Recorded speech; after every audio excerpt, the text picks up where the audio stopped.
Почему те, кто действительно меняет свою жизнь, почти всегда идут одни? Потому что путь, который выбирает сильный, по определению не коллективный. Истина, которую ты находишь внутри, не объясняется обычными словами, и работа, которую ты делаешь в тишине, невозможна рядом с теми, кто живет поверхностно. Ты начинаешь двигаться иначе, слышать то, что другие даже не замечают, идти туда, где у большинства нет даже карты. Вот почему окружающие перестают понимать тебя. Вот почему рядом становится меньше людей. Не потому, что с тобой что-то не так, а потому, что ты вышел на уровень, о котором они даже не догадываются.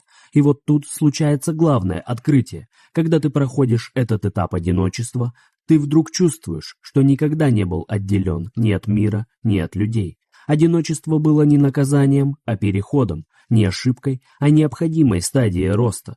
Ты просто сделал шаг туда, куда остальные пока не готовы.